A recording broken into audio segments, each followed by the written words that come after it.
अस्सलाम वालेकुम। जैसा कि आप सब जानते हैं कि बर्र-ए-सगीर जो है, यहाँ पर इन्वेंशन नहीं हुई, क्रिएशन नहीं हुई और मैन्युफैक्चरिंग भी नहीं हुई।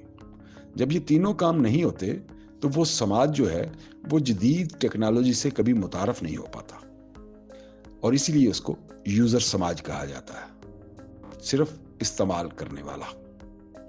तो आज हम ये जानने की कोशिश करेंगे कि दुनिया में जितनी बड़ी तब्दीलियाँ आ चुकी हैं, उनका पाकिस्तान में, पाकिस्तानी मुआशरे पर क्या असरात होंगे?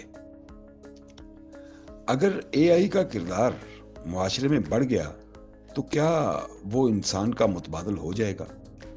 वो इंसान का मुतबादल होगा और वो इस तरह से कि अगर किसी शख्स की सलाहियत ये है कि उसको रिप्लेस किया जा सकता है, तो फिर एआई को उसको रिप्लेस कर देगी। जैसे कि जनरल मोटर्स ने 50 और 60 की दहाई में अपने सिस्टम को ऑटोमेट किया था। उनकी असेंबल की हुई चीजें रोबोट करते थे। इतना अरसा पहले रोबोट आ चुका था।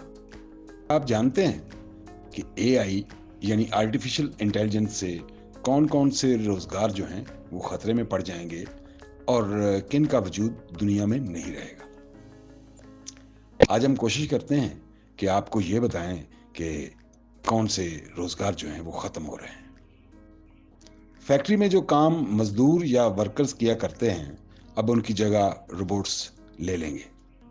पाकिस्तान में भी रोबोट्स मुतारफ हो चुके हैं।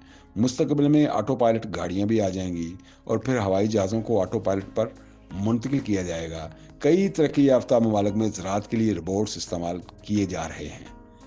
ड्रोन्स के बढ़ते हुए इस्तेमाल से फौजी एहलकारों की तादाद में कमी आ जाएगी। रोबोट्स अब ऑपरेशंस भी कर रहे हैं, तो इसके मानी ये हुए कि मुस्तकबिल में डॉक्टर्स की जगह भी कम रहेगी। कोई रोबोट मरीज का ऑपरेशन कर रहा होगा, टेली मार्केटिंग वाले और किसी कंपनी में हिसाब किताब रखने के लिए अब सॉफ्टवेयर्स का इस्तेमाल हो रहा है। जो लोग ये काम करते हैं तो उनकी जॉब भी चली जाएगी। प्रूफ रीडर्स और सिक्योरिटी गार्ड्स का वजूद भी खतरे में है, क्योंकि अब उनकी जगह सॉफ्टवेयर्स, एप्स और रोबोट्स मुतारफ हो चुके हैं। शुक्रिया।